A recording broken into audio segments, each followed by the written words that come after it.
நான் உங்கள் கின்னஸ் ரவி. இன்று அதிக தாய்மார்கள் தன்னுடைய பெண் குழந்தைகளுக்கு, தன்னுடைய கணவர்களுக்கு, தனக்கு மூலம், உள் மூலம், வெளி மூலம், அதனால் சேரில் உட்கார முடியவில்லை, 2 சக்கர வாகனங்கள் ஓட்டும் பொழுது உட்கார முடிவதில்லை, பேருந்து பயணத்திலேயோ கார் பயணத்திலேயோ உட்காரும் பொழுது உட்காரும் இடத்தில் வலி அதிகமாக இருக்கிறது, நெளிய வேண்டிய சூழ்நிலை இருக்கிறது, இயல்பான வாழ்க்கை வாழ முடியவில்லை. இதற்கு ஒரு எளிமையான தீர்வு கூறுங்கள் என்று அதிகப்படியான நபர்கள் தினசரி என்னிடம் கேட்கின்றார்கள். இதற்கு மூலம் என்பது நவம் மூலம் என்று பெயர். நவம் என்றால் 9 வகையான மூலம். ஆசன வாயில வெடிப்பு வரலாம், ஆசன வாயில வீக்கங்கள் வரலாம், மலம் கழிக்கும் பொழுது தசைகள் வெளிப்பக்கம் வந்து உள்பக்கம் செல்லும், அதனால் மலம் கழிக்கும் பொழுது மூக்கி திணறி அந்த தசையை தாண்டி மலம் இளகி வர வேண்டும். அதே நேரத்தில் ஆசன வாய்க்கு அருகில் உள்ள இடத்தில் வீக்கமாகவோ கெட்டியாகவோ கல் மாதிரியோ கட்டி மாதிரி வரக்கூடிய வாய்ப்புகள் இருக்கு. இதற்கு பௌத்திரம் என்று கூறுவார்கள், அந்த காலத்தில் வெக்கை என்று கூறுவார்கள். இதற்கு அடிப்படையான காரணம் 2. 1, மலம் இளகி போவதில்லை. 2வது, உடல் சூடு அதீதம், தூக்கம் கெடுறது, மலம் இளகி போகாம இருக்கிறது, தண்ணீர் அதிகமாக குடிக்காம இருக்கிறது. இதுவே காரணம். ஃபர்ஸ்ட், உடல் சூடு குறைய மலம் இளகி போக வேண்டும். நாம் முதலே கூறிய பிரகாரம் விலங்கியல் வாழ்க்கை வரலாறு. விலங்கு பல்லு விளக்காது, வாய் கழுவாது. அதற்கு எந்த சூழ்நிலையிலும் மலம் தாராளமாக கழியும். அதே மாதிரி நாம் நமது வாழ்க்கை முறையில் காலை படுக்கையில் இருந்து எழுந்தவுடன் பல் விளக்காமல், வாய் கழுவாமல் 1/2 டம்ளர் சாதாரண பச்சை தண்ணி குடிக்கணும். ஒரு 10 நிமிஷம் இடைவெளி கழித்து மீண்டும் ஒரு 1/2 டம்ளர் பச்சை தண்ணி குடிக்க வேண்டும். மீண்டும் 10 நிமிடம் கழித்து 1/2 டம்ளர் சாதாரண தண்ணீர் குடிக்க வேண்டும். இந்த மாதிரி 1/2 டம்ளர் 1/2 டம்ளர் 1/2 டம்ளர் 1/2 டம்ளர்னா எவ்வளவு எம்எல்னு கேட்டீங்கன்னா, ஒரு டீ கடை கணக்கு டம்ளர் வச்சுங்க, 200 மில்லிங்க. அதில் பாதி 100 மில்லி. அந்த 100 மில்லி அளவுக்கு ஒரு 10 நிமிடம் இடைவெளியில் காலை எழுந்தவுடன் பல்லு விளக்காம, வாய் கழுவாம பச்சை தண்ணி குடிக்கும் பட்சத்தில் மலம் இளகி போகும். மலம் இளகி போவதை விட அடிஷனலாக கூடவே காத்து இளகி போகும். காத்து உங்களுக்கு வெளியேறும். அப்போ உடம்புல இருக்கிற வாயு போகும் பொழுது தசைகள் இளகும், கல்லு மாதிரி இருக்கும். நீங்க சில நேரத்துல இந்த கெண்டைக்கால்னு சொல்லுவோம், முழங்கால் கீழ்ப்பக்கம் பின்பற இருக்கிறது ஆடு தசை, அந்த தசைக்கு கெண்டைக்கால் என்று கூறுவோம். அதே நேரத்தில் கழுத்தில் தோள்பட்டை பிரிகிற இடம் தோள்பட்டை ஏகமாகவும் கனமா இருக்கும், கெட்டியா இருக்கும். அப்பொழுது உடல் வந்து உங்களுக்கு பாரமாகவே இருக்கும். இந்த காலை எழுந்தவுடன் பல்லு விளக்காமல், வாய் கழுவாம பச்சை தண்ணி 1/2 டம்ளர் 10 நிமிஷம் இடைவெளி 1/2 டம்ளர் 10 நிமிஷம் இடைவெளி 1/2 டம்ளர் குடிக்கும் பட்சத்தில் மலம் இளகி போகும், உடலில் இருக்கிற காத்துகள் வெளியேறும். அப்பொழுது உடல் உங்களுக்கு இலகுவாகும். அப்பொழுது உங்களுக்கு வாயு பிரியும். அப்ப வாயு பிரிஞ்சாவே உடம்புல இருக்கிற காத்து பிரியும் பொழுது உடல் இலகும். அடுத்தது உடல் சூடு குறைய வேண்டும். எப்ப பார்த்தாலும் என் பிள்ளைக்கு உட்கார்ந்து எந்திரிச்சாவே அந்த இடம் சூடா இருக்குங்க. நாமளும் தொட்டு பார்த்தோம்னா காய்ச்சல் வந்த மாதிரி இருக்கும். எங்க வீட்டுக்காருக்கு அதே மாதிரி தான், எனக்கு அதே மாதிரிங்க. எங்க வீட்டில் எல்லாருக்குமே அந்த உடம்பு சூடு ஜாஸ்தியா இருக்கு. அப்படி என்றால் உடல் சூடு குறைய தினசரி இரவு 1 டம்ளர் தண்ணீரில், சாதாரண பச்சை தண்ணீரில் 1 ஸ்பூன் சீரகம், 1 ஸ்பூன் கொத்தமல்லி விதை, தனியா, கொஞ்சம் கருவேப்பிலை பிச்சு போட்டுக்கோங்க, ஒரு 10-15 தழை. இரவு 1 டம்ளர் தண்ணீரில் 1 ஸ்பூன் சீரகம், 1 ஸ்பூன் தனியா, கொத்தமல்லி விதை, சிறிது கருவேப்பிலை, ஒரு 10-15 தழை பிச்சு போட்டு காலை வெறும் வயிற்றில் வடிகட்டி தண்ணீர் குடிக்க வேண்டும். அப்ப காலையில மறுபடியும் ஊற போடுறோம், இரவு குடிக்கணும். அப்ப தினசரி 2 முறை, அதாவது இரவு 1 டம்ளர் தண்ணீரில் 1 ஸ்பூன் சீரகம், 1 ஸ்பூன் வரக்கொத்தமல்லி, கொஞ்சம் கருவேப்பிலை பிச்சு போட்டு காலை வெறும் வயிற்றில் வடிகட்டி தண்ணீர் குடிக்க வேண்டும். மீண்டும் காலையில் ஊற போட்டு இரவில் வடிகட்டி குடிக்க வேண்டும். இப்படி தொடர்ந்து 48 நாட்கள் குடித்து வந்தால் தேக அனல், உடல் சூடு முற்றிலும் குறையும். இப்ப வீட்டுல 3 பேர் இருக்கிறோம்னா கூட 3 டம்ளர் தண்ணியில ஊத்துங்க.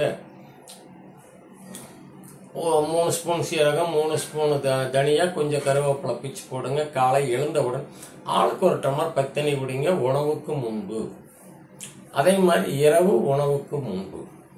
இந்த மாதிரி உடல் சூடு குறைய தினசரி இரவு 1 டம்ளர் தண்ணீரில் 1 ஸ்பூன் சீரகம், 1 ஸ்பூன் தனியா, கொத்தமல்லி விதை, சிறிது கருவேப்பிலை ஊற வைத்து காலை வெறும் வயிற்றில் வடிகட்டி நீரை மட்டும் குடிக்கவும். மீண்டும் காலையில் ஊற போடுங்க, இரவில் வடிகட்டி தண்ணி குடிங்க. உப்ப உடம்புல இருக்கிற சூடு எடுத்துரும். இப்ப சூடு எடுக்கிறப்போ உங்களுக்கு வெக்கையாகவோ மூலமாகவே வராது. ஐயா அப்பவும் வந்தாச்சு, இப்போதைக்கு இதை சொல்லுங்க, இனிமேல் நான் உடம்பு சூட குறைச்சிக்கிறதுக்கு நீங்க சொன்ன மாதிரி பண்றேன் அப்படிங்கிற பட்சத்தில் நாட்டு மருந்து கடைகளில் மாசிக்காய் என்று இருக்கும். உரண்டையா இருக்கும், கொஞ்சம் குமிழ் குமிழா இருக்கும். எல்லா நாட்டு மருந்து கடையில கிடைக்கும். 2 ரூபாயோ 3 ரூபாய், அதிகபட்சம் 5 ரூபாய் இருக்கும் ஒரு காய். அந்த மாசிக்காய் வாங்கி ஆசனவாய் வீக்கம் உள்ள பகுதியோ இல்ல உள்பக்கம்தான் இருக்குது அப்படின்னாலும் வெளிப்பக்கம் பக்கத்தால பௌத்திரம் இருக்கு, வெக்கை இருக்குது, ஆசனவாய் சேர்ந்த மாதிரி இருக்குது, அதனால உட்கார முடியல அப்படின்னாலும் அந்த மாசிக்காயை கொஞ்சம் தண்ணி விட்டு, நீர் விட்டு உரைக்கணும். சந்தனக்கட்டை எப்படி சந்தனக்கட்டை தண்ணி விட்டு உரைப்பீங்களோ அதே மாதிரி இந்த மாசிக்காயை நீர் விட்டு உரைத்து ஆசனவாயில் இரவில் பூசி காலையில் கழுவ வேண்டும். மீண்டும் காலையில் போட்டு இரவில் கழுவிக்கொள்ள வேண்டும். தொடர்ந்து 8 to 12 நாட்கள் பூசி வந்தால் மாசிக்காய் நீர்விட்டு உரைத்து ஆசனவாயில் வருகின்ற மூலம், பௌத்திரம் என்கிற வெக்கை, மாசிக்காய் நீர்விட்டு உரைத்து பூசி வந்தால் 8 to 12 நாட்களில் முற்றிலும் உங்களுக்கு அந்த வீக்கம், கட்டி, மூலம் முற்றிலும் உங்களுக்கு குணமாகும்.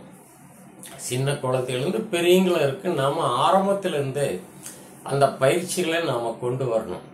அப்ப இந்த உடம்பு சூடு எல்லாம் குறையனுக்கு இந்த மாதிரி எளிமையான முறைகளை, மலச்சிக்கலை இல்லாம பார்த்துக்கணும், உடல் சூடு இல்லாம பார்த்துக்கணும்.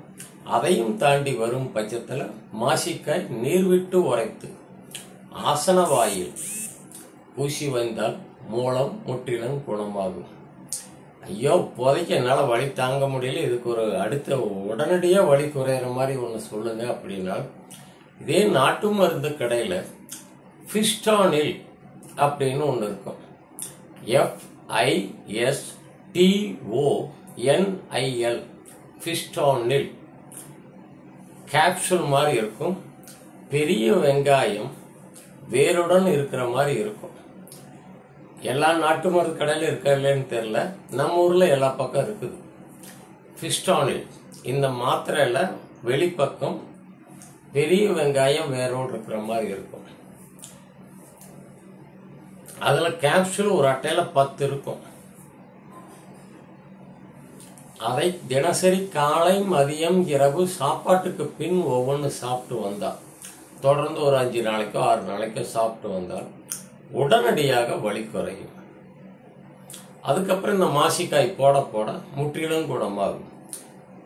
தினசரியே அந்த பல்லு விளக்கம், வாய் கழுவம், பத்தண்ணி குடிக்கும் பொழுது மலம் இலகி போகும், பாதி சூடு போயிடும். தினசரி இரவு ஒரு டம்ளர் தண்ணியில 1 ஸ்பூன் சீரகம், 1 ஸ்பூன் தனியா, கொஞ்சம் கருவேப்பிலை பிச்சு போட்டு காலையில வடிகட்டி தண்ணி குடிச்சு மீண்டும் காலையில் ஊற வைத்து இரவு குடிக்கும் பட்சத்தில் உடல் சூடு என்றும் வராது. குழந்தை பாக்கியம் இல்லாத ஆணோ பெண்ணோ கூட இது குடிச்சாலும் குழந்தை பாக்கியத்துக்கும் உங்களுக்கு அந்த உடம்பு சூடு குறைவா இருக்கணும். அப்பொழுது நல்லது செய்திகள் உங்களுக்கு கிடைக்கும். ஆகவே மூலம், நவமூலம் முற்றிலும் குணமாக நாம் கூறியபடி மலச்சிக்கலுக்கு பல்லு விளக்கம் 10 தண்ணி குடிக்கணும். உடல் சூடுக்கு ஒரு டம்ளர் தண்ணியில 1 ஸ்பூன் சீரகம், 1 ஸ்பூன் தனியா, கொஞ்சம் கருவேப்பிலை பிச்சு போட்டு காலையில வடிகட்டி தண்ணி குடிக்கணும். மீண்டும் காலையில் ஊற போட்டு நைட்டு வடிகட்டி தண்ணி குடிக்கணும் சாப்பாட்டுக்கு முன்பு. மாசிக்காயை நீர் விட்டு உரைத்து ஆசன வாயில் பக்கத்தால் இருக்கிற வெக்கை என்கிற பௌத்திரத்தில் பூசி காலையில கழுவிக்கணும். காலையில போட்டு மறுபடியும் இரவு கழுவிக்கணும். தொடர்ந்து 8லிருந்து 12 நாள்.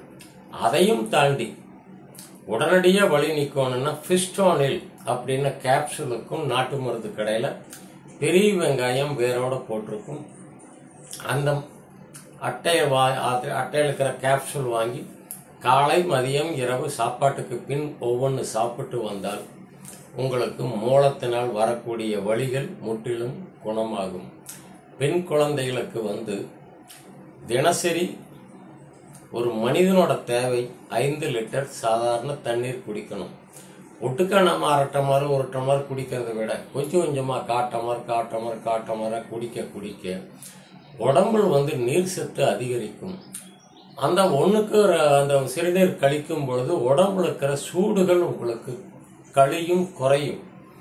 அப்ப தேகம் ஆரோக்கியமாக இருக்கும். ஆகவே சாதாரண இந்த வீட்டில் இருக்கின்ற பொருட்களை வைத்து நீங்கள் குணமாக வேண்டும் என்று இறைவன் பாதம் வணங்குகின்றோம். நாமும் கின்னஸ் ரவின்னு யூடியூப் சேனல் ஆரம்பிச்சுக்கிறோம். உங்களுக்கு தெரியும், இதுவரைக்கும் 33,000 பேர் சப்ஸ்கிரைப் பண்ணிக்கிறீங்க. 4.5 லட்சம் பேர் பார்த்து கொண்டிருக்கிறீர்கள். பார்க்கின்ற அத்தனை பேரும் கின்னஸ் ரவிங்கிற யூடியூப் சேனலை சப்ஸ்கிரைப் பண்ணி நீங்களோ உங்களுடைய நண்பர்களையோ அதில் சப்ஸ்கிரைப் செய்ய வைத்து நமது பாரம்பரியமான வீட்டில் இருக்கின்ற பொருட்களை வைத்து எந்த நோயையும் குணப்படுத்தலாம் என்கிற நம்பிக்கை உங்கள் மனதில் ஏற்படுத்த வேண்டும் என்பதை எங்களுடைய வேண்டுதல், குறிக்கோள், ஆசை அனைத்தும்.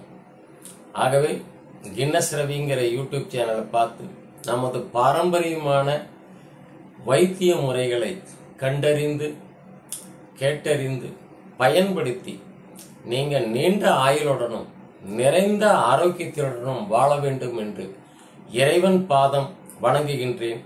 நான் உங்கள் கின்னஸ் ரவி.